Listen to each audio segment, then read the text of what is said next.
कार्यक्रम मुद्दे पर मुद्दा पर आज हम हैं अजमेर लोकसभा के अंदर। अजमेर लोकसभा में आज हम है, ये कौन सा एरिया कहलाता है सर? नया बाजार के अंदर हम लोग मौजूद हैं। नया बाजार के व्यापारियों से आम शंकर जी, क्या माहौल लग रहा है आपको अजमेर का? अजमेर लोकसभा क्या माहौल लग रहा है? पुष्कर के अंदर मोदी जी की एक मीटिंग हुई थी जी, उसमें थोड़ा माहौल बना था, उसके में माहौल शांति है। शांति की पहचान मोदी जी ने अंतर्राष्ट्रीय स्तर भारत को इस स्तर पर पहुंचा दिया कि वहाँ के नागरिक सुरक्षित निकल के आए। आज अंतर्राष्ट्रीय स्तर पर भारत का डंका बज रहा है और आप ये देखिए भारत को लोग सलाम ठोक रहे हैं। जो गिड़गिड़ाते थे मनमोहन सिंह जी वहाँ जाके, वहाँ पर वो पूछता नहीं था, आज वो लोग जहाँ पे प्रधानमंत्री पोस्ट पूरे राष्ट्र में जैसे मोदी जी बोल रहे हैं अब की बार 400 के पार, जो मेरी गणित है जो मैं देख रहा हूँ, पिछले बार मोदी जी की 303 सीट थी एनडीए की। विद गारंटी मैं ये कह सकता हूँ कि मोदी जी की सीटें टूटेगी। मोदी जी ने कई वायदे किए आम पब्लिक जनता के, भाई पेट्रोल सस्ता होगा, गैस का सिलेंडर सस्ता होगा, वो कोई चीज़ सस्ता ही नहीं हुई। इसके अलावा हर व्यापारी को जीएसटी पे मारा गया, हर व्यापारी को नोटबंदी पे मारा गया। जीएसटी एक ऐसा कानून बनाया मोदी सरकार ने जिसमें 400-500 बार संशोधन हो गए। हिंदुस्तान में कितनी सीटें आपको लग रहा है कि भारतीय जनता पार्टी जीतेगी या कांग्रेस कितनी सीटें जीतेगी? या इंडिया का तो एनडीए की बात करें, भारतीय जनता पार्टी मोदी जी ने एक लार्जर देन लाइफ इमेज बना ली है, जहाँ पे हर एक आम जनमानस को ये मतलब नहीं है भागीरथ जी खड़े हुए हैं, रामचंद्र जी खड़े हुए हैं, बीजेपी का वोटर मोदी के चेहरे पे ही चुनाव क्या काम करे मोदी जी ने? क्यों लग रहा है आपको कि सिर्फ मोदी जी चेहरा बन गया, मोदी जी मुद्दा बन गया? क्या मुद्दे हैं जिन पर काम हुआ है जिससे कारण से कहना कि लोग जो है ना सिर्फ मोदी जी को वोट देना चाह रहे हैं? ऐसे क्या काम? मतदान फिर जलपान, पहले मतदान फिर दाल पकवान।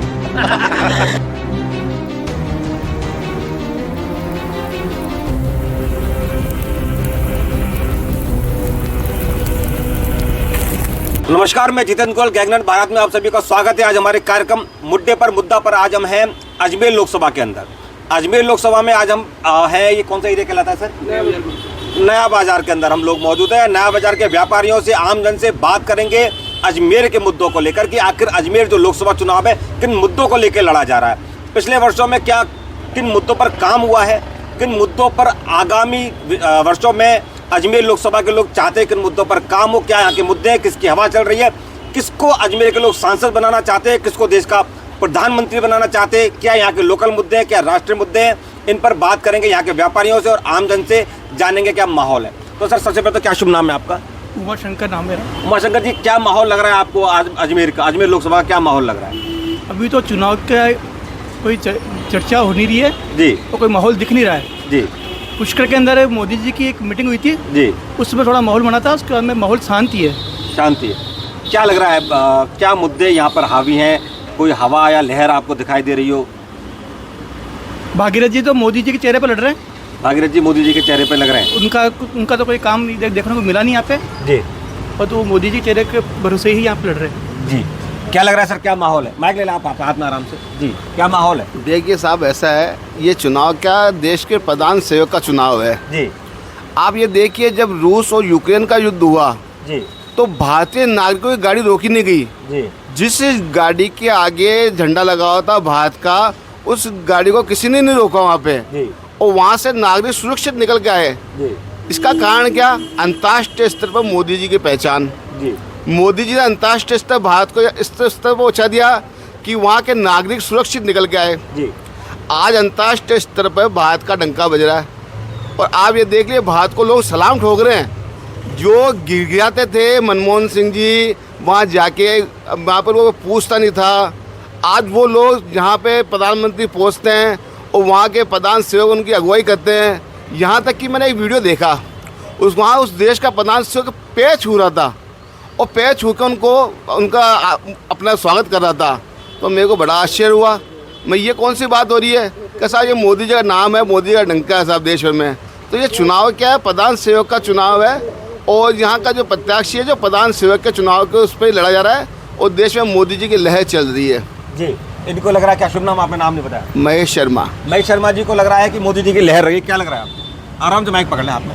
जी, क्या शुभ नाम है आपका सर? सर मेरा नाम अशोक मंडल है।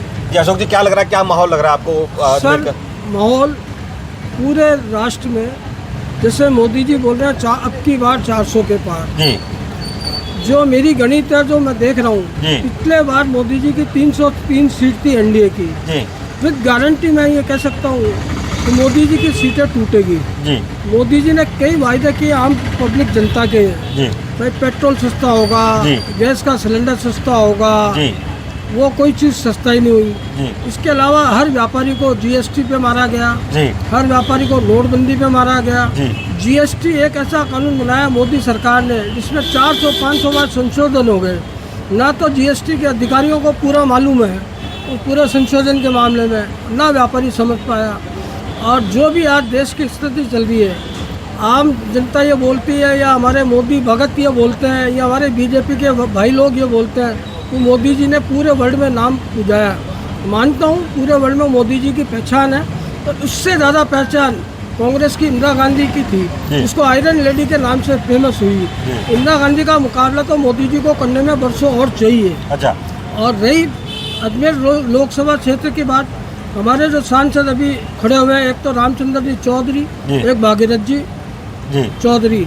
भागीरथ जी पिछले 5 साल सांसद है, उनका नाम अजमेर लोकसभा के नाम में शून्य है। अजमेर के विकास के लिए उन्होंने एक किला भी कहीं नहीं ठोका और इसलिए पब्लिक उनको नापसंद कर रही है। अजमेर का विकास जो किया, हमारे आदरणीय सचिन जी पायलट जब मिनिस्टर थे, उन्होंने अजमेर का चौमुखी विकास किया। आज भी अजमेर की जनता भले कांग्रेस माइंडेड है, भले बीजेपी माइंडेड है, भले व्यापारी है, भले सरकारी नौकर है, सचिन पायलट जी को याद करती है, सचिन पायलट जी का धन्यवाद देती है। उस अजमेर की जनता के लिए जो जनता सचिन पायलट जी इतने काम किए तो फिर अजमेर से लोकसभा चुनाव क्यों नहीं लड़ रहे हैं वो? सर वो उनकी व्यक्तिगत है, नहीं लड़ रहे हैं। वो 3 राज्यों का प्रभारी है।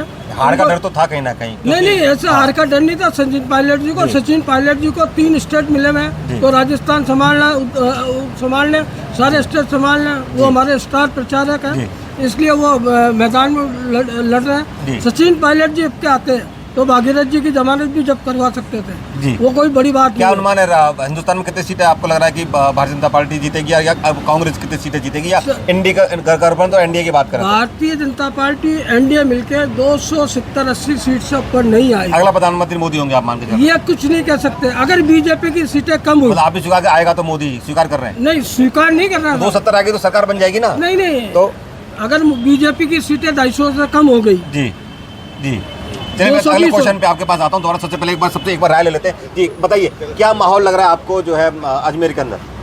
मेरा नाम नरेंद्र सिंह है। जी नरेंद्र जी बताइए। जहाँ तक माहौल का सवाल है तो अब की बार जो चुनाव की जो सरगर्मियाँ होती है, जैसा माहौल होता है उसकी शून्यता है। वो वाली सरगर्मी नहीं है, वो वाला माहौल नहीं है। जी और सीधी सी बात है, चुनाव मोदी जी ने एक लार्जर देन लाइफ इमेज बना ली है जी, जहाँ पे हर एक आम जनमानस को ये मतलब नहीं है भागीरथ जी खड़े हुए हैं, रामचंद्र जी खड़े हुए हैं, बीजेपी का वो ऑर्डर। मैं शॉर्ट में समझ रहा हूं, आप ये कहना चाह रहे हैं कहीं ना कहीं मोदी के चेहरे पर, मोदी के चेहरे पे ही चुनाव। क्या काम करें मोदी जी ने जो लग रहा है आपको कि सिर्फ मोदी जी चेहरा बन गए, मोदी जी मुद्दा बन गए? क्या मुद्दे हैं जिन पे काम हुआ है जिसके कारण से कहना कि लोग जो है ना सिर्फ मोदी जी को वोट देना चाह रहे हैं? ऐसे क्या काम हुआ? नहीं वो काम की अगर मैं आपको लिस्ट बताने लगूँ तो 1 घंटा भी लग जाएगा। इतने काम पे जितने बता सकते हैं आप बता। आप सिर्फ एक ही बात पे, मैं सिर्फ एक ही बात पे फोकस करता हूँ। कश्मीर के अंदर धारा 370 हटाई। उस एक जो इस देश की एक बहुत बड़ा नासूर था जी, उनको उन्होंने जिस तरीके से टैकल करा और जिस तरीके से उन्होंने वहाँ पे धारा 370 हटाई, उस एक चीज़ के ऊपर तो मैं मोदी जी की 10 गलतियाँ भी माफ़ कर दूँ। अरे वाह जी। उसके बाद में नॉर्थ ईस्ट के ऊपर पिछले 50 सालों से कभी कोई किसी ने विजन रखा ही नहीं जी। और आपको मतलब मनमोहन सिंह जी वहाँ से राज्यसभा से सांसद थे जी, जो देश का प्रधानमंत्री नॉर्थ ईस्ट से था जी। और जो विकास इन्होंने नॉर्थ ईस्ट के अंदर किया है जी, एक वो मुद्दा है। दूसरी बात है कि आज आप जैसे हमारे माननीय अशोक जी भाई साहब ने बोला कि जीएसटी के लिए इतनी वो है या इतनी जटिलताएं हैं, वो है, लेकिन आप ऑफिशियल डेटा उठा के देख लीजिए, 1,70,000 करोड़ के जीएसटी रेवेन्यू गवर्नमेंट को हर महीने मिल रहा है। तो अगर इतनी जटिलताएं हैं, इतना ही व्यापार प्रभावित हो रहा है, तो वो रेवेन्यू कैसे जनरेट हो रहा है? ये तो ऑफिशियल बोल रहा हूँ मैं आपको। रेवेन्यू 1,70,000 करोड़ हर महीने, ये क्रॉस कर चुका आंकड़ा। अब इसके बाद के अंदर जैसे भाई साहब ने कहा कि अभी मोदी जी को वो आयरन लेडी थी इंदिरा गांधी, तो इनको मोदी जी को और बहुत साल लग जाएंगे, तो ये भी यही चाहते हैं कि उनको और बहुत साल दें ताकि वो भी आयरन मैन बन जाए। आपकी बात का जवाब दे रहे हैं कि भाई जो ना इनको भी बहुत साल चाहिए ताकि वो आयरन मैन बन जाए। क्या लग रहा है, क्या किन मुद्दों पर काम हुआ है? आराम से माइक पकड़ लें बाद में। और किन मुद्दों पर काम हुआ है? हाँ सर, ये जो राम मंदिर वाला मुद्दा था वो 22 जनवरी को मेरे को लगता है समाप्त हो गया। अच्छा। अब तो जो बेरोजगारी है, जी। जो विकास का वाला काम जी। है, उस पर चर्चा करेंगे तो इस पर फोकस देंगे तो ठीक रहेगा। जी दूसरा ये जो जातिगत 2014 के अंदर जब मोदी जी ने चुनाव लड़ा था तो जातिगत वोटों को से विपरीत काम किया था उन्होंने, जी और 2019 में वापस जाति पे आ गए। जी। तो ये लोगों को वापस भ्रमित करने वाला लगा। कौन सी वाली बात कर रहे हैं आप? जातिगत वोट बैंक से जो टिकट दे रहे हैं ना, कौन? बीजेपी। बीजेपी। पर आप कह रहे हैं बीजेपी कहती है, जबकि जातिगत जनगणना तो कांग्रेस के मैनिफेस्टो में है। जातिगत जनगणना की बात कर रहा हूँ मैं प्रत्यक्ष की बात कर रहा हूँ मैं। जाति की बात कर रहे हैं। 2014 के अंदर जब बीजेपी ने जातिगत वोट थे उसके विपरीत उन्होंने प्रत्याशी खड़े जी। किए और बड़ी संख्या में जीते, जी और उसके कारण से लोग जुड़े। जी अपन 2019 में आज में जो परिवार वाली बात कर रहे हैं उस पर बीजेपी भी आ गई। जी। तो ये जनता को अच्छा नहीं लगा। क्या लग रहा है अजमेर की सीट कौन जीत रहा है आपके साथ? अजमेर की तो भागीरथ जी जीतेंगे। भागीरथ जी जीत रहे हैं, मोदी जी के चेहरे पे जीत रहे हैं। मोदी जी के चेहरे पे जीत रहे वही मैं दोबारा से आ रहा हूँ कि वो मोदी जी ने कौन से काम करे जिसकी वजह से ये अजमेर की जनता अभी भी भागीरथ जी को चुने जा रही है। वो क्या है, मोदी जी के सामने कोई चेहरा नहीं है ना विपक्ष का। मोदी जी के सामने कोई चेहरा नहीं है विपक्ष का। कुछ चेहरा नहीं है, चेहरे के कारण से वो मोदी पर एक विषय चल रहा है। ये लोग कह रहे हैं राम मंदिर धारा 370 तो सही है भैया, लेकिन जो विकास के नाम पर ठंडन गोपाल। देखिए साहब, ऐसा है, ये भारतीय जनता पार्टी मैनिफेस्टो में लिखा हम धारा 370 समाप्त करेंगे जी। और राम मंदिर का निर्माण करेंगे। जी। अब विकास की बात तो ऐसा है साहब, देखो स्वयं रोजगार के लिए बहुत सी योजनाएं चलाई है मोदी जी ने, और बहुत से अपने ऐसे कार्य किए हैं इससे कि विकास देश का हुआ है। जी। अब क्या है कि कोई हर एक व्यक्ति को नौकरी दे देवे, जी। हर व्यक्ति को सरकारी जॉब चाहिए, जी। तो ये दूसरे काम कौन करेगा? जी। तो हर व्यक्ति सरकारी नौकरी जितना कोटा तक कोटे से निकलती नौकरियां। जी। अच्छा, आप ये देखिए कि देश के अंदर विकासशील से विकसित देश की तरफ ले जाने का प्रयास किया जा रहा है, और मोदी जी का विजन है 2047 तक। आप सुनिए इस बात को, वो खुद की नहीं सोच रहे हैं कि मैं ही अगर प्रधानमंत्री रहूँगा 2047 तक, तो मुझे नहीं लगता मोदी जी जीवेंगे, परंतु उनका सोच क्या है कि देश आगे बढ़े 2047 तक। तो जो इतनी लंबी सोच कर चल रहे हैं, तो कुछ तो बात है। जी। जी सर, ये कह रहे हैं कि जो है ना वो सब तो ठीक है, मोदी इतना बड़ा चेहरा हो गए कि इनके दूसरे गठबंधन के पास तो चेहरा ही नहीं है। सर, ये कह रहे हैं कि मानो इंडिया गठबंधन जीत गया तो प्रधानमंत्री का चेहरा कौन होगा? जो हमारे भाई ने बोला नौकरियां, सरकारी नौकरी पे, सरकारी नौकरी का अनाउंसमेंट मोदी जी ने हर साल बोला 2 करोड़ में नौकरी दूंगा। जी। आम पब्लिक ने तो मांगा नहीं था, उनके मैनिफेस्टो में लिखा हुआ था। जी। उनके मैनिफेस्टो में लिखा था कि डॉलर को मैं बहुत नीचा ले आऊँगा, जी। तो डॉलर तेज होता गया। जब कांग्रेस के राज में डॉलर 47-48 रुपये था, वो आज है 84 रुपये। जब हिंदुस्तान की करेंसी की वैल्यू इतनी गिर रही है तो कैसे होगा? दूसरी बात, 80 करोड़ हिंदुस्तान में 80 करोड़ को मुफ्त अनाज दे रही है मोदी सरकार। तो हिंदुस्तान में रोजगार मिला कहाँ? और आदमी गरीब से गरीब हो रहा है। जो मोटा पैसे वाला अडानी अंबानी इंडस्ट्रियल जो मोटा पैसे वाला है, उसको मोदी जी अपर पे लेके जा रहे हैं, उनका विकास कर रहे हैं। उनके विकास से सर राष्ट्र में तो विकास हो रहा है, पर जो जनरल आदमी है जिसको 40,000 50,000 की नौकरी मिलती थी, वो नौकरी नहीं मिल रहा। वो आज 10,000 15,000 की नौकरी। भाई ये कह रहे हैं कि भाई सबको ठीक है, लेकिन विपक्ष के पास में कोई आदमी नहीं जिसको प्रधानमंत्री बना सके। सर ये इनकी सोच है। आप नाम बता दो उनको। क्या हमारा नेता राहुल गांधी है? राहुल गांधी है? हाँ, हमारा नेता अशोक गहलोत है। आपसे पूछता हूँ मैं, हमारा अपने घर में जो बेटा पैदा होगा, क्या चाहते हो, मोदी या राहुल गांधी? क्या अपने घर में किसी के घर में बेटा पैदा हो तो क्या चाहते हो, मोदी या राहुल गांधी? ना तो मैं मोदी चाहूंगा, ना मैं राहुल गांधी चाहता हूँ। ऐसे मेरे घर में बेटा होगा, इसका नाम मैं सोचूंगा जो रखूंगा। नहीं, कैसा बेटा? मेरा नाम नहीं कह रहा हूँ मैं, कैसा बेटा चाहते हैं? मेरा बेटा तो बढ़िया ही होगा। दोनों बेकार हैं, राहुल गांधी मोदी दोनों बेकार बेकार नहीं बोल रहा हूँ जी। मैं बेकार नहीं बोल चलिए रहा हूँ। नाम आप राहुल गांधी के अलावा नाम बताए। पर राहुल गांधी तो 242 सीटों पे टोटल कांग्रेस चुनाव लड़ रही है, 270 चाहिए, उनका तो बहुमत ही नहीं है। और यहाँ पे तो दूल्हे एक घोड़ा 16 सवार की हो रखा है। वहाँ पे केजरीवाल जी अंदर बैठे बैठे प्रधानमंत्री बनना चाह रहे हैं, खड़गे साहब अलग चाह रहे हैं, राहुल गांधी अलग चाह रहा है, और तो लालू यादव जी के बेटे अलग चाह रहे हैं, मुलायम सिंह जी का बेटे अलग चाह रहे हैं। मतलब बाप को पता नहीं बेटे तैयार हैं।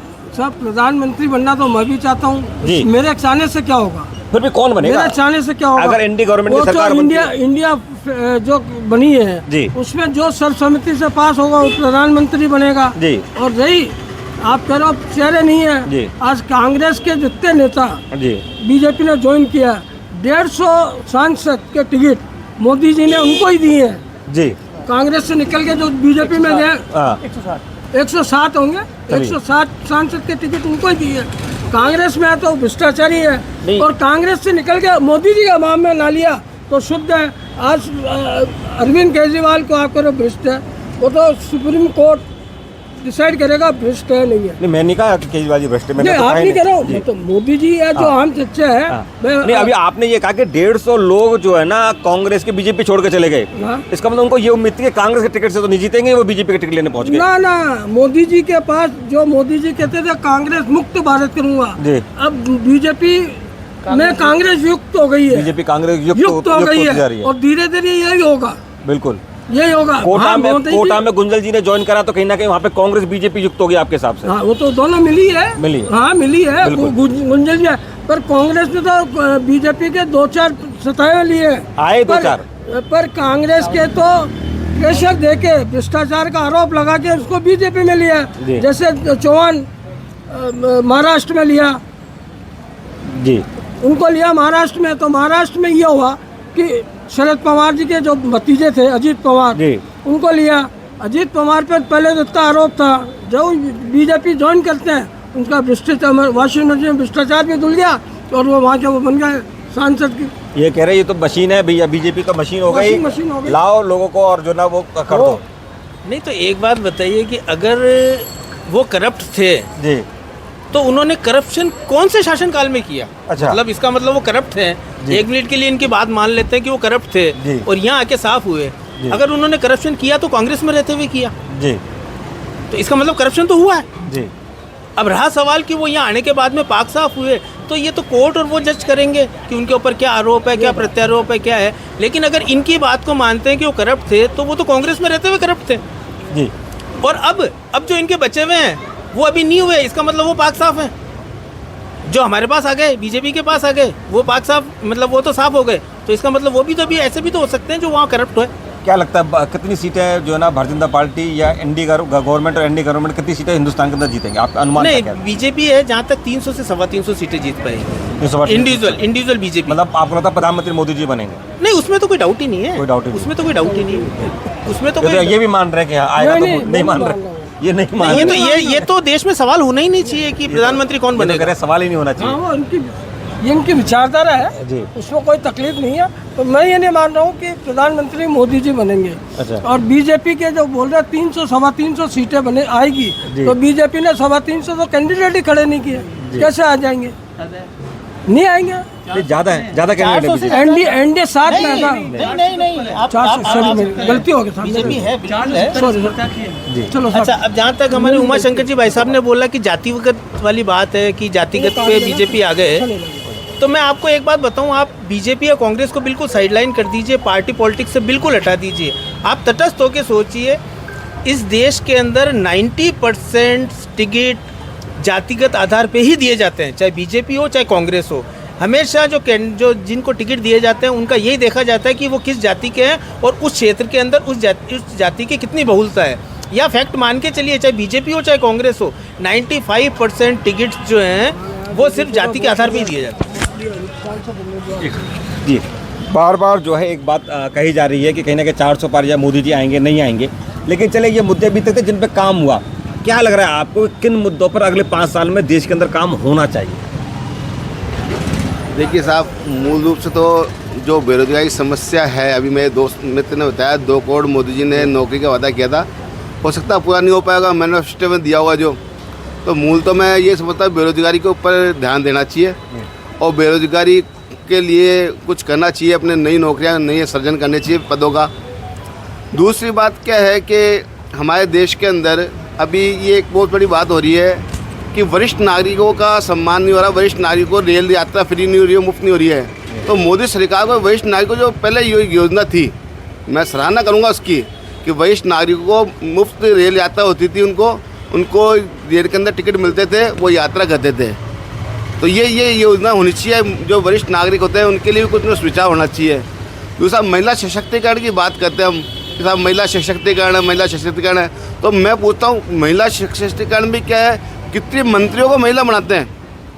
अभी हमारे राजस्थान में चुनाव हुए, बस 7 या 8 महिलाओं को मंत्री बनाया गया केवल।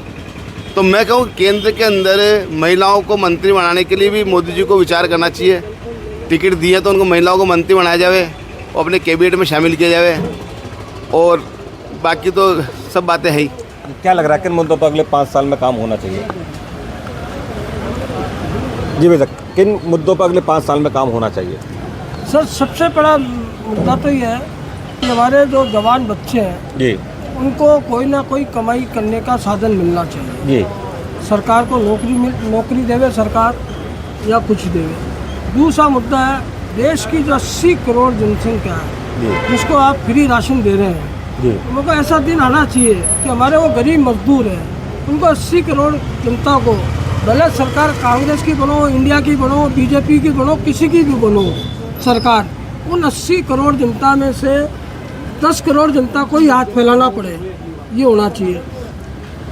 और जो देश की तरक्की की बात है उसमें सरकार जिसकी भी बने उसको ये ध्यान देना है कि लोअर क्लास और मध्यवर्ती व्यापारी और लोअर क्लास आदमी और सर्विस क्लास जिनकी तरफ कोई ध्यान नहीं देता, कोई भी गवर्नमेंट आती है पूर्ण ध्यान नहीं देते, उनका विशेष ध्यान देवे, उनके लिए कुछ पैकेज देवे तो उससे राहत मिलेगी। जो वृद्धा आश्रम की वृद्ध व्यक्तियों की बात हमारे भाई ने करी है तो बिल्कुल न्यायोचित करी है। 60-65 साल के आदमी के पास पेंशन होल्डर तो हिंदुस्तान में 5-7% है, बाकी तो व्यापारी है, गरीब आदमी है, तो उनको जैसे मेडिकल सहायता फ्री होवे, आने जाने के ट्रेन में कंसेशन देवे, ऐसी सुविधा मिलनी चाहिए। शहरों की सड़कें सही होवे, नाली व्यवस्था सही होवे, देश का नाम होवे, ऐसी सुविधा देवे, उसके लिए हम डिमांड करते हैं देश से। हमारे साथ कोई नए जुड़े सर, क्या शुभ नाम है आपका? कृष्ण कुमार त्रिपाठी। इसमें आप मोबाइल पकड़ लें एक बार। आपका क्या लग रहा है, क्या माहौल लग रहा है अजमेर लोकसभा के हिसाब से, क्या माहौल लग रहा है अजमेर लोकसभा में? मुझे इस तरफ ये लग रहा है जो जनता की मांग है इस बार 400 पार, तो लगता है कि जनता ने और जो हमारे युवा हैं उनने ये ठान लिया है कि एक बार मोदी जी को वापस आना पड़ेगा, क्योंकि देश हित में राष्ट्र हित में जो काम किए हैं जी उसको जनता ने सहज स्वीकार किया है, क्योंकि भारत को उन्होंने एक अंतर्राष्ट्रीय स्तर पे ऐसा पहचान दिया है कि लोग भारत के नाम से जुड़ते हैं। जैसा आपने देखा बीच में जब युद्ध हो रहा था तो भारत का ध्वज लेके निकल गए तो उस पर किसी ने अटैक ही नहीं किया, बोला इनको सुरक्षित जाना दो मोदी जी का। तो ये सब चीज़ें देखने को मिलती है और हर तबके के लिए काम किया, राष्ट्र के लिए काम किया है, युवाओं के लिए काम किया, वृद्धों के लिए काम किया। अब आप देख लो 70 साल में जो शौचालय ही नहीं बनवा सके तो उनको काहे को वोट देगी सरकार? आज गाँव में जाइए आप, उज्ज्वला योजना दी है, शौचालय योजना दी है, तो ये मूलभूत समस्याएं जो नहीं सुलझा सके तो उन पर अब जनता का विश्वास हट गया है। अब एक बार ये है कांग्रेस मुक्त भारत की ओर जा रहा है, मुझे ऐसा लग रहा है कांग्रेस मुक्त भारत की ओर कहीं ना कहीं भारत जा रहा है। किन मुद्दों पर अगले 5 साल में काम होना चाहिए? जहाँ तक महंगाई, बेरोजगारी, ये तो बरसों से सुनते आ रहे हैं, और सबसे बड़ी बात है कि सारी गवर्नमेंट, कांग्रेस की भी देख ली, बीजेपी की भी देख ली, ये मुद्दे कभी ख़त्म ही नहीं हुए। न महंगाई ख़त्म हुई, न बेरोजगारी ख़त्म हुई। लेकिन मैं एक ऐसा मुद्दा बताता हूँ आपको जिसके ऊपर कोई ध्यान नहीं दे रहा है। सबसे बड़ी चीज़ है जुडिशियल रिफॉर्म। जो न्यायिक व्यवस्था है उसके अंदर बहुत रेवोल्यूशनरी चेंज, आमूलचूल परिवर्तन करने की ज़रूरत है। आज एक एक केस 20-20, 30-30 साल तक पेंडिंग चलते रहते हैं। तो एक सबसे बड़ी चीज़ है जो जुडिशियल का बहुत बड़ा रिफॉर्म मोदी जी को लाना चाहिए। दूसरी चीज़ है जो शिक्षा, प्राइमरी और सेकेंडरी। आज जैसे मोदी जी ने IIT और वो न्यू एजुकेशन पॉलिसी लाए हैं, लेकिन अभी भी वो वास्तव में धरातल पर इतनी क्रियान्वित नहीं हुई है। तो एक तो शिक्षा के ऊपर और दूसरी जुडिशियल रिफॉर्म। शिक्षा और डिजिटल रिफॉर्म पे कहीं ना कहीं जो ना काम होना चाहिए। बात कर रहे हैं, उन्होंने कहा कई मुद्दों पर अभी काम होना बाकी है। अभी हमारे साथ नए मेहमान जुड़े हैं। बिराजे सर, बिराजे आप उस पर बैठ जाएं, कोई दिक्कत नहीं, आप बैठ जाएं, उस पर बैठ जाएं, भले उस पर बैठ जाएं, कोई दिक्कत नहीं है जी। ये क्या हमारा कार्यक्रम ही है सब मुद्दे पर मुद्दा, तो मुद्दे हम साथ लेके आते हैं, मुद्दा आप लोगों से लेते हैं। चलिए कोई नहीं जी। शुभ नाम सर आपका? कुछ माइक पकड़ लें आप आराम से, मेरे पास दूसरा है जी। क्या लग रहा है अजमेर लोकसभा में कौन से मुद्दे हैं और क्या लग रहा है, क्या हवा है इस बार? देखिए, एक बात है, जो हवा की बात कर रहे हो जी साहब, तो मैं तो कहता हूँ पूरे भारत में तो छोड़ो, पर पूरे विश्व में किसी से छिपी हुई नहीं है जी कि हवा कैसी चल रही है। एक बात है, जहाँ पर जाओ मोदी मोदी के नारे लगने शुरू हो जाते हैं।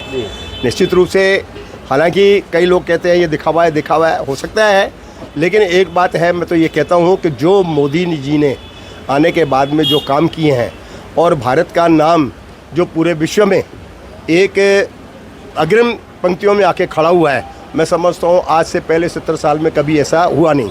मैं विदेशों में काफ़ी घूमता हूँ, मैं कई बार जाता हूँ।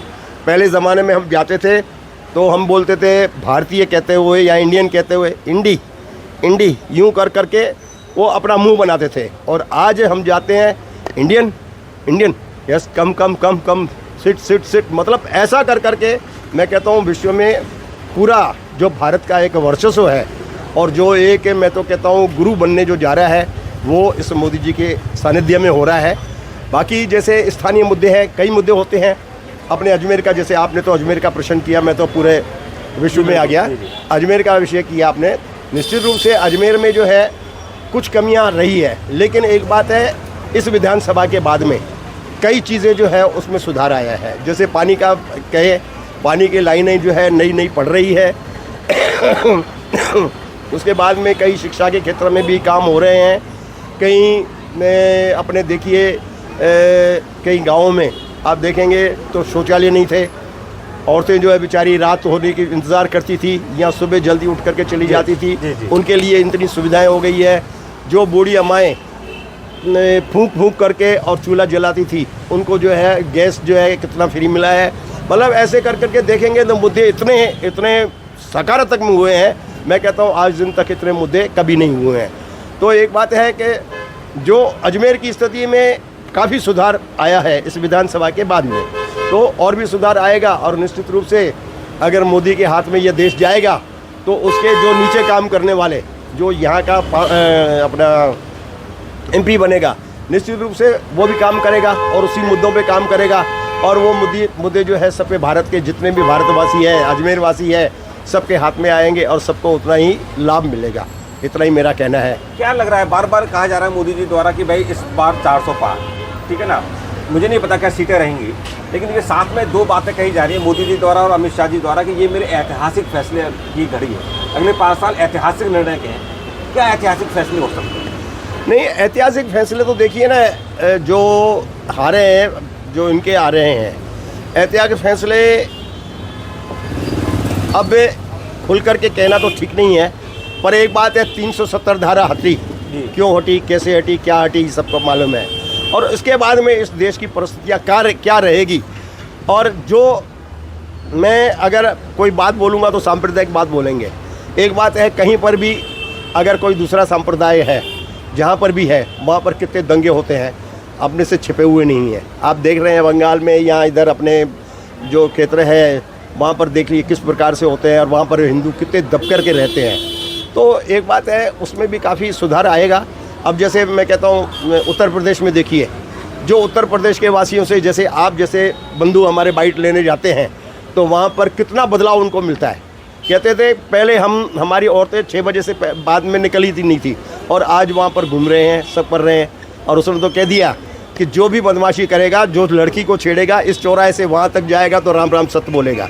तो ऐसा खुल करके बोलने वाला कोई भी नहीं है। तो निश्चित रूप से ऐसी परिस्थितियाँ पूरे देश में हो जाएगी, क्योंकि सिर्फ ये एक उत्तर प्रदेश में नहीं रहेगी, लेकिन इस प्रकार की परिस्थितियाँ हर जगह रह जाएगी और एक शांति प्रिय वातावरण में अपना देश रहेगा, अपना अजमेर शहर रहेगा। वैसे भी अजमेर तो मैं कहता हूँ, जहाँ पर इतना बड़ा ब्रह्मा जी का मंदिर है, जहाँ पर इतनी बड़ी दरगाह है, फिर भी मैं कहता हूँ कि बहुत शांति प्रिय रहते हैं यहाँ पर, कोई ऐसी बात नहीं। लेकिन कभी कभार थोड़ा बहुत कुछ हो जाता है, कोई ऐसी बात नहीं है, पर फिर भी मैं कहता हूँ बहुत सुधार होगा और आगे चल करके बहुत ही अच्छे मुद्दे और अच्छा भारत का जीवन, अपने जनता का जीवन अच्छा रहेगा, ये हमारा विश्वास है। क्या लगा अगले 5 साल में किन मुद्दों पर काम होना चाहिए?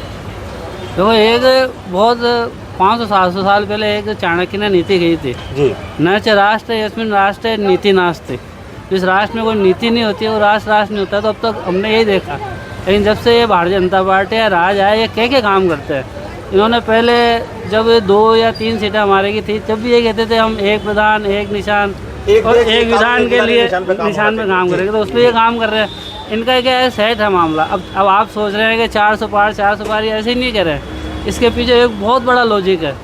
अब मैं आपके माध्यम से कह दूँ, मुझे कोई डर नहीं है। जब 400 पार आएंगे जब हमारी नीतियाँ का वो चालू हो गई, नहीं तो राज्यसभा में मेंबर कम रहेंगे या और भी कोई हो सकता है। तो 400 पार का नारा इसलिए है कि हम फुल फ्रेश आएंगे, हमें किसी की जरूरत नहीं रहेगी और जो हम चाहेंगे वो निश्चित होके करेंगे। और वो कहीं के पक्ष में है, जनता नियंत्रण कानून के पक्ष में है, बराबर एक देश एक कानून के पक्ष में है, एक देश एक चुनाव के पक्ष में है। इसीलिए जब 400 पार आएगा, जब ये पूरी ये धरातल पर हमारा काम होगा। क्योंकि अभी तो हमको जैसे अभी अब किसानों के लिए नीति लाए, पूरी किसानों के पक्ष में थी, लेकिन जो एक राजनीति का सबसे बड़ा होता है ना प्रोपेगेंडा, राजनीति में 3 चीज़ होती है, एक डंडा, एक झंडा, एक प्रोपेगेंडा। तो हमारे पास झंडा है, हम डंडा नहीं करते हैं, और एक हमको प्रोपेगेंडा भी नहीं आता है। जो सामने वाली पार्टी है ना, उसके बाद वो प्रोपेगेंडा भी करती है, एक अच्छी चीज़ को 10 बार कह के और उसको ये साबित कर देती है गलत है। किसान कानून हम ला रहे थे, किसानों के पक्ष में था, लेकिन पंजाब में इन्होंने एक वहाँ मतलब ऐसा माहौल कर दिया कि ये आ जाएगा तो आपकी फसलें ऐसे हो जाएगी, आपको नुकसान होगा, तो वो कानून हम लागू नहीं कर सके। लेकिन दिमाग में है, जब भी हम फुल फ्लैश आएंगे वो काम भी करेंगे, जनसंख्या की जो नीति है गणना की वो भी करेंगे, और भी जो कानून है हमारे वो सब हम करेंगे। और अभी जितना हमारे पास था उतना हमने काम किया।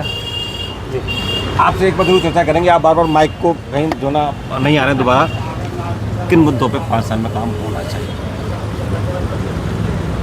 ये जो भी पार्टी है, जैसे दादा ने बोला भी विश्व गुरु बन रहा देश, तो विश्व गुरु बनने के लिए पार्टीबाजी से ऊपर उठना पड़ेगा जी, और युवा और शिक्षित लोगों को सांसदों का और एमएलए का टिकट देना पड़ेगा जी, तभी उस दिशा में आगे बढ़ेंगे। जैसे पहले भैया ने बोला तो 1947 वाली बात बोली थी, तो नई पीढ़ी को जो है उसको डेवलप करना पड़ेगा। ये जो बाहरी लोगों को लाके अपन मजबूत कर रहे हैं उससे बचना पड़ेगा। भाई लोगों का मतलब आपका कहना मतलब कांग्रेस से जो लोगों को लेके आ रहे हैं, दूसरी पार्टी से, कांग्रेस से क्या? पार्टी से 160 लोग जो आए हैं तो कांग्रेस के उन्होंने बाहरी लोग हैं, अलग अलग दल से हैं। आप अपनी पहली लाइन में कह रहे हो कि हमें दलगत विचारधारा से ऊपर उठना पड़ेगा। हाँ, परंतु दूसरी लाइन में आप कहीं ना कहीं कह रहे हो कि पार्टी के लोगों को करना पड़ेगा, तो ये तो कहीं अगर मार्ग दूसरी पार्टी में कोई बंदा लग रहा है। इसमें विषय जो मेरा विषय है वो ये अलग है। मैं ये बोल रहा पार्टी का जो योग्य उम्मीदवार है, कोई सी पार्टी का हो, युवा है, शिक्षित है, इस बात को देख के उनको जिताना चाहिए। अब पार्टी के नाम से 80 साल की उम्र का व्यक्ति आ रहा है, 70 साल की उम्र का व्यक्ति आ रहा है, तो उनको छोड़ के लेंगे तो ये विश्व गुरु वाली बात जो बोल रहे हैं अपन, वो विश्व गुरु बन पाएंगे। मुद्दों पर बात करते हैं। पहले जैसे राम मंदिर के मुद्दे से सहमत है? राम मंदिर का मुद्दा जो मैं बताया ना, 22 जनवरी को राम मंदिर का मुद्दा, मैंने ये कहा, देखिए सहमत सहमत है, धारा 370 से सहमत है, बिल्कुल बिल्कुल, एक देश एक कानून से सहमत है, संविधान जो बात कर रहे हैं कि एक देश एक संविधान होना चाहिए, सहमत है, एक देश एक चुनाव से सहमत है आप, महिला आरक्षण से आप सहमत हैं? महिला आरक्षण के अंदर जैसे बताया ना भैया ने एक ने, तो 33%, तो 33% किसी पार्टी ने टिकट दिए क्या? जी, कानून नहीं, कानून लाओगे जब टिकट दोगे क्या? जी जी जी, उस पार्टी को 33% महिलाओं को देना चाहिए। अब वो कानून बनाने की बात कर रहे हैं, धरातल पे क्या? धरातल पे कोई पार्टी वो लागू नहीं कर रही उसको जी। तो बातों में अलग विषय है और धरातल पे अलग विषय है जी। 33% आरक्षण वाला जो विषय ना, वो तो एक मुद्दा, चुनावी मुद्दा मानना चाहिए मेरे को, हर पार्टी लेकर आती है। सीए लेके आए, सहमत है? हाँ, सीए बिल्कुल सही है, सीए में। चलिए बताइए कि पिछले जो है 10 साल में किन मुद्दों पर काम नहीं हुआ, आपको लगता है इन मुद्दों पर काम होना चाहिए था? तो राष्ट्रवाद जो विषय है, राष्ट्रवाद के तो ठीक है, सब राष्ट्रवादी बिंदु है ये। सड़कों पे काम हुआ लग रहा है? हाँ, वो नहीं दिखा, सड़कों पे काम नहीं दिखा। हाँ, वो नीचे धरातल पे नहीं दिख रहा। लोग तो तारीफ कर रहे हैं कि पूरा हिंदुस्तान के अंदर देखो जी, यातायात बहुत अच्छा हुआ है। जिस प्रकार से अभी पर्यटन के जो अपने धार्मिक स्थल है जी, उन धार्मिक स्थलों को परिवर्तन किया, तो वहाँ की जो नैतिक सौंदर्यता है ना, खत्म हो गई है। वहाँ पे यहाँ पर बढ़ गया, वहाँ पे दर्शन करने श्रद्धालु जाते ना, तो श्रद्धालुओं का आनंद नहीं आता। अब नहीं, मैं फिर जो कह रहा हूँ, मेरा आप प्रश्न समझिए, मैं कह रहा हूँ पूरे हिंदुस्तान में जो यातायात रोड है, रोड यातायात पे काम हुआ है। नितिन गडकरी ने, लोग उसको तो पूरा विश्व मान रहा है, उस पर काम हुआ है। हाँ, बाहर की जो नेशनल स्तर पर है वो है, पर राज्य स्तर पर नहीं है। अपन जो बात देखते हैं राज्य स्तर पर, जैसे मैं एमपी भी जाना हुआ मेरा जी, एमपी में जाना हुआ था पहले। राजस्थान की बात, राजस्थान पे तो राजस्थान की बात कर लें। हाँ, राजस्थान में भी है, तो ग्रामीण इलाकों में नहीं है यातायात का, सड़कों का इतना वो नहीं है। ग्रामीण इलाके कौन देखता? राज्य सरकार देखती है, केंद्र सरकार? राज्य सरकार देखती रहे। तो राज्य सरकार किसकी थी पहले? इससे भी अभी 4 महीने पहले राज्य सरकार, यहाँ पे परंपरा है 5 साल बीजेपी, 5 साल कांग्रेस जी, तो उसके कारण से काम नहीं होता है। ये जो परिवर्तन होता है ना, उस परिवर्तन के कारण से काम नहीं होता है जी। एक सरकार यदि लंबे समय तक रहेगी तो काम हो पाएगा जी। जो आपने 10 बिंदु गिनाए, राष्ट्रीय मुद्दे गिनाए कि ये जो हुए हैं, तो उसके कारण क्या रहा? उसका कारण है मोदी सरकार 10 साल लगातार रही, उसके कारण से काम हुआ। क्या व्यक्तिगत सोच है, क्या दोबारा मोदी जी को आना चाहिए? बिल्कुल आएंगे। बिल्कुल आएंगे जी। कुछ कहना चाहते हैं? नहीं, मैं जैसे कहा आपने जो राष्ट्रीय मुद्दों के ऊपर 2 मिनट लास्ट फिनिश करके आपसे करो। जैसे आपने यातायात की व्यवस्था बोली, निश्चित रूप से क्या क्या इन सबको पता है कि मैं रोड ट्रैवल ज़्यादा ही करता हूँ, यहाँ तक कि बॉम्बे तक अपनी गाड़ी लेकर के जाता हूँ, आता हूँ जाता हूँ। तो जो पहले के रोड थे और आज के रोड है, उसमें तो ज़मीन आसमान का फ़र्क है। और जहाँ पर भी जाते हैं हाईवे जो मिलते हैं इतने बढ़िया मिलते हैं कि अपनी गाड़ी जो है ना यूँ तैरती हुई जाती है, कहीं पर भी ऐसा झटका नहीं लगता है। तो इस प्रकार के रोड जो पूरे भारत में बने हैं वो सराहनीय काम है। और उसके बाद में जो टनल बनाए गए हैं, जिसमें से जैसे अभी कश्मीर के लिए जो ये अटल टनल बना है, तो कितना घूम करके जाना पड़ता था श्रीनगर जम्मू से, आज उसको जो है 2-2.5 घंटे 3 घंटे में वहाँ पर पहुँचाया जाता है।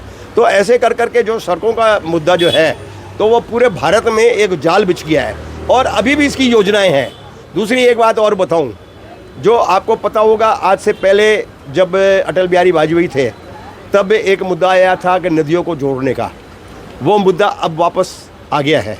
और निश्चित रूप से इसके बाद में अगर अपनी भारतीय जनता पार्टी की सरकार और मोदी सरकार तो आएगी निश्चित, पर एक बात है कि भारत में जहाँ पर कहीं बाढ़ आती है और कहीं पर सूखा रहता है वो निश्चित रूप से हटेगा। और जितनी भी है ये त्रिपुरा और ऊपर जो बाढ़ आती है वहाँ पर जो ये नदियाँ बहती है वो सब पानी ला करके और अपने रेगिस्तानों में और वहाँ पर लाएंगे और निश्चित रूप से ये भी एक बहुत बड़ा डेवलपमेंट होगा। तो इस प्रकार बहुत बड़े डेवलपमेंट अभी बाकी हैं, काफ़ी हो चुके हैं, लेकिन और भी अभी मुद्दे बाकी हैं। अगर ये अपनी गवर्नमेंट आएगी और निश्चित रूप से इस बार को देख करके और इस मुद्दों को आगे बढ़ाएगी। कहिए क्या कहना चाह रहे हैं, किन मुद्दों पर अभी और लग रहा है काम होगा? सबसे मेन चीज़ है जो बीजेपी के जो 3 कोर इशू थे जी, धारा 370, जी, राम मंदिर जी, और यूसीसी, जी, यूनिवर्सल सिविल कोड जी, तो 2 चीज़ें वो पूरी कर चुके हैं। राम मंदिर का मैटर सॉल्व हो गया, धारा 370 का मैटर सॉल्व हो गया, लेकिन अभी यूसीसी बाकी है, यूनिवर्सल सिविल कोड। तो एक ऐतिहासिक काम होगा, वो ये होगा यूनिवर्सल सिविल कोड जो उन्होंने मैनिफेस्टो में मेंशन करा है। तो एक तो ये है। दूसरी बात है कि ब्लैक मनी के ऊपर मोदी जी ने बहुत काम करा, नोटबंदी के थ्रू उन्होंने प्रयास करा, लेकिन वो उसमें सफल नहीं हो पाए। तो अगला जो कार्यकाल आएगा वो उनका ब्लैक मनी के ऊपर होगा, रियल इस्टेट के अंदर जो 2 नंबर का पैसा इतना जाता है करता है उसके ऊपर होगा। तीसरी बात है जो अभी हिंदुस्तान की इकोनॉमी 5वें नंबर पर है, उसको 3रे नंबर पर ले जाने के, 3रे पायदान पर खड़ा करने का वो उनके मैनिफेस्टो में शामिल है, वो है। तो ऐसे बहुत सारे ऐतिहासिक काम हैं जो अभी भी बाकी हैं। ठीक है, मोदी जी से बहुत सारी चीज़ें से हमसे शिकायत हो सकती है, बहुत सारी चीज़ें ऐसी है। अभी एक मुद्दा है जो आपने अभी तक छेड़ा ही नहीं, इलेक्टोरल बॉन्ड का जी, बहुत बड़ा विवादास्पद मुद्दा है जी। हो सकता है डिबेटेबल है, क्वेश्चन है, एक इशू है, डिबेटेबल है, हो सकता है। लेकिन मैं एक बात जानता हूँ, एक ही लाइन से अपनी बात ख़त्म करूँगा कि मोदी जी से हमको 1 नहीं 10 नहीं 100 शिकायतें हैं, लेकिन 1000 उम्मीदें भी इसी आदमी से हैं। 100 शिकायतें हैं लेकिन उम्मीद एक ही आदमी से। हो सकता है हम सब में आपस में मतभेद हो लेकिन मनभेद नहीं है। मुझे लगता है ये बात तो सही है, सबको वोट देना चाहिए, इस बात से सभी सहमत है। तो अभी इस चैनल के माध्यम से अभी हम सब लोग जो है ना सभी से गुजारिश करेंगे कि जो है पहले मतदान फिर जलपान के लिए कहेंगे, क्योंकि अभी पहले चरण में काफ़ी जो है मत प्रतिशत काफ़ी जो है कम रहा है। तो कहिए कि आप किसी भी के भी मत के हो लेकिन मत देने जरूर जावें, चाहे आप किसी भी मत के हो, किसी विचारधारा के हो। स्वस्थ लोकतंत्र के लिए बहुत जरूरी है। तो मैं 1 2 3 बोलूँगा, आप माइक पकड़ लें सर अपने हाथ में। 1 2 3 बोलूँगा और अपन सबको पहले मतदान फिर जलपान 3 बार बोलना है। 1 2 3। पहले मतदान फिर जलपान, पहले मतदान फिर जलपान, पहले मतदान फिर जलपान, पहले मतदान फिर दाल पकवान।